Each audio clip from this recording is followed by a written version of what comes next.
buong mundo. Yung mga vloggers, mga kagaya nila, whatever support and agenda sa legislative ang pwede daw natin sa kanila.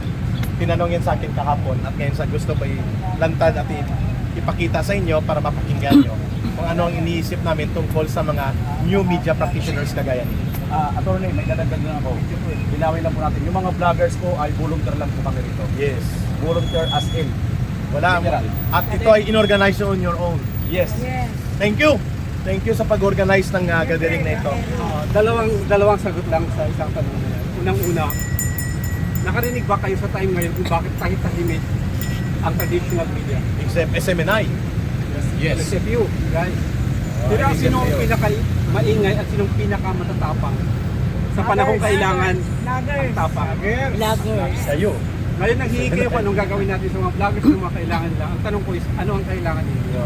I will not assume na alam ko ang kailangan niyo. But this is a participative democracy. Yes. You came to Congress, you tell us what you need, let's discuss about it. Yes. Kasi lang naman tatalino niyo yung dito, di pag-usapan natin kung anong kailangan niyo. And you will be included in the program. Attorney, ang kailangan po talaga ng mga vloggers ay yung nasusulat sa Constitution. Na ipatupad po natin yung freedom of speech. Yon, na hindi kayo hinaharas. Hindi kami sasaktan. Maraming mga ang freedom of speech, ang freedom of expression are constitutionally mandated. Dapat nirespeto yan ng gobyerno. Correct. Sa mga panahong hindi siya nirespeto, hindi kailangan ng batas dyan. Ang kailangan yung tapang pag-isip, sabi ko kanina. Because nobody stopped you Yes. from being Yes. courageous.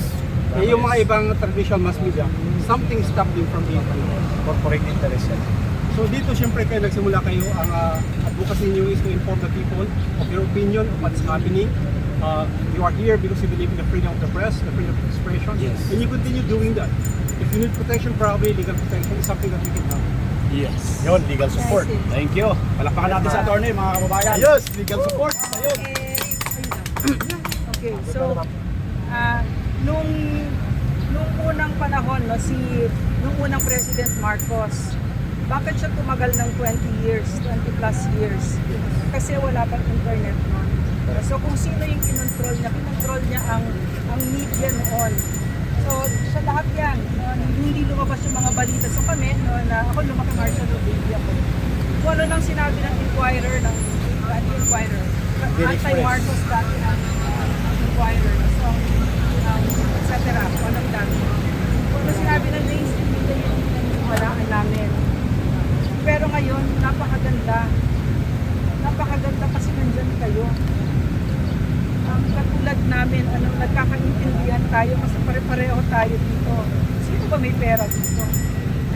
Diba? Wala kaming yung sinasabi ni Martin Romualdez noon na in order to enter, the entry fee for Congress is $500 million pesos. I heard him say that. No? Wala pong may ganyan sa amin.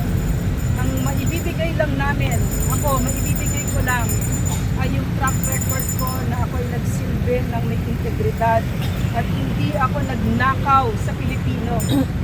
Kayo din ay gayon. Gayon din kayo. Diba? Hindi ninyo kailangan ng pera para gawin ninyo ito para sa ating bansa. At bakit natin ito ginagawa? Para sa ating mga anak at sa salinlahing Pilipino.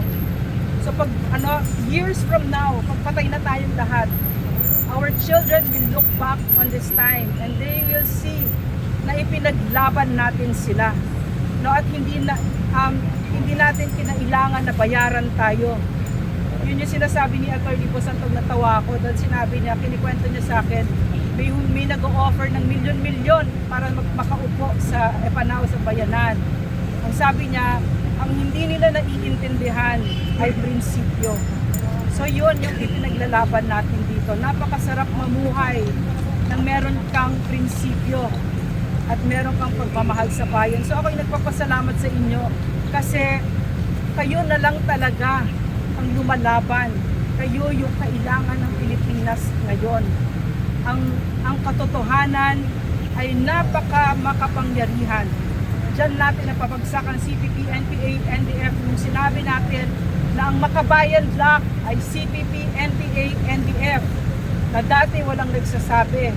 Pero dahil dyan, tuloy-tuloy na naipabagsak natin. Nagsabi na ng katotohanan. Pero maraming ibinato, pero tumayo ka lang. Diba? Kunin mo lang lahat ng ibabato. Kayo ay binabato din kayo. Diba? Binabato kayo. Lahat tayo ay nagbabayad para sa ating kalayaan. Ganun naman tayo. Ganun naman ang kwento ng Pilipino. Duyan tayo ng mga magigiting. So I'm very, very proud of you and I'm very grateful for everything that you do. Sa panghuli, kung wala nang tanong, Mayroon pa last. okay. Susuportahan ba ninyo kung sakasakaling maupo na kayo sa Kongreso? Susuportahan ba ninyo yung panukalang batas na isinusulong ni Congressman Pulong Duterte, yung hair follicle drug test? At live sana. Oo, ako. Ikaw si Atty. Basantog na muna paunahin namin. Yan, go ahead, Atty. Basantog. Ang janitor ng pamahalaan, pagpapasok ka sa gobyerno, magsasubmit ka ng drug test. Being leaders of the country, you start from the top. Hindi mo dapat requirement yan ng mga janitor lamang, ng mga ordinary manggagawa ng gobyerno, but it should be a requirement for all. Unang-una, kuha ka ng lisensya ng baril, kailangan mo ng drug test. Ang tao na magmamando sa lahat ng may mabaril sa Pilipinas, ang Armed Forces of the Philippines, hindi siya dapat exempted. Kukuha ka ng neuro para sa mga yan, dapat hindi ka rin exempted. So it means that the issue of drug is something that's important to us. Kasi kung ang janitor kailangan niya ng drug test, bakit hindi yung mas mataas pa yung posisyon? So, in the same manner that it was imposed by Congress, we should also demand Congress and all government agencies, including elective officers, to undergo drug test bago makakuha ng kahit anong government position. We will do that. We will support that. We will start, no? Kung kailan man tayo, kailan Kaya tayo, saan kami ka mismo, tatlo kami mismo handa kami magpa-drug Pwede- test. pwede During sa- before the campaign period starts, we will do that. Wow! In public, Wow! Palakpakan Saan ka natin! pwede sa bigote mo? Patahaba ka ng Hindi, bigote. from hair follicle, hindi sa akin DNA, blood, whatever. Whatever. Kapag ka ang isang Tama ako. Yeah. Kapag ka ang isang ama ay drug addict, di ba? Sinisira niya ay ang Pilipinas, ay ang kanyang pamilya. Pero kapag ka ang isang kongresista ay drug addict, distrito niya sinisira niya. No, sunod-sunod yan. At saka syempre since magkakadikit ang mga bituka natin lahat sa ayaw at gusto natin, lahat tayo nasisira kapag ka ang leader ay lulong sa droga. So napakahalaga na panukala yan at gustong-gusto namin yan kasi dapat pag ikaw ay naging leader, Yes. you have to be at your best self. Correct. Agree. At ang aming challenge, dapat before ang campaign mag-start para ma-cleanse pa, lahat ng mga tatakbo sa eleksyon sa midterm mag-undergo ng credible drug test. Kaso mahal daw ang hair follicle. Ang isang process daw, hindi ko alam kung tama, nasa 10 to 15,000. Eh di kung libo-libo ang mga kandidato, malaki ang gastos. Ginagamit nila na rason yon. Pero para sa akin, mahalaga po yon. Ang drug testing as a mandatory requirement, sabi ni Atty. Basantog, sa lahat ng mga nasa gobyerno, including nasa media. Ang lahat ng mga nasa media at ang lahat na mayroong kinalaman sa kabutihan ng mamamayan ay dapat nagsasubmit voluntary ng kanyang sarili na siya ay may integridad, matino at maayos. Agree ako dyan. So kung ang kaya ng COMELEC ay urine test on the spot kaagad, wag lang i-announce, on the spot. So kami po ay nagpapasalamat na binuksan nyo po ito, pero mahalaga po yon sapagkat hanggang ngayon, yan ang pinakamalaking issue na iniiwasan ni Presidente Marcos na sagutin.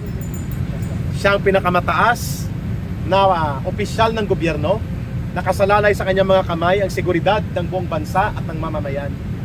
Dapat manindigan siya, buksan niya ng transparent ang pagkakaroon ng credible, scientific na drug testing hair follicle level. Walang mawawala sa kanya. Kapag napatunayan niya on the spot, sa harap ng taong bayan, sa Malacanang man yan o sa Luneta, matatapos ang issue. Pero pag hindi, ang moral authority niya will remain in question. Yun po ang ating panawagan. At ang panghuli, nagpapasalamat kami sa inyo sapagkat kayo po ang magiging daluyan ng pagtindig ng ipanaw sambayanan. Kayo po ang maging bahagi ng paglalakbay na ito. Kayo po ang maging boses namin sa malawak na hanay ng mamamayan sa buong bahagi ng daigdig at buong bahagi ng buong bansa. Maraming salamat. Magsisimula ang politika ng transformasyon sa araw na ito sa Ipanaw Sambayanan. Mabuhay po kayo. Yes! Palapakan natin ang Ipanaw Sambayanan. Ayan, Thank you. mga kababayan. Tol. Kami sa inyo, ma'am. Dito. Dito ng proklamasyon namin. Win or lose. Oh, sa gitna ka, ma'am. Dito, yun. Win or Picture lose, win. Teka. Take a photo. Okay, isa pa ha. Kaya picture. Salamat. Ito yung call natin ha. Para sa Pilipinas nating mahal at sa totoong kapayapaan at mabuting pamamahala sa ating bansa, tutulong po kami. Yan ang deklarasyon ng Ipanaw Sambayanan sa araw na ito. Attorney Busantog, Dr. Lorraine Badoy, and Kai Eric. Salamat. Salamat. Kailangan tayo pa sa loob. Maraming salamat. Bye-bye. Thank you. Sa muling pagkikita natin. Mag-ingat kayo and salamat kaayo.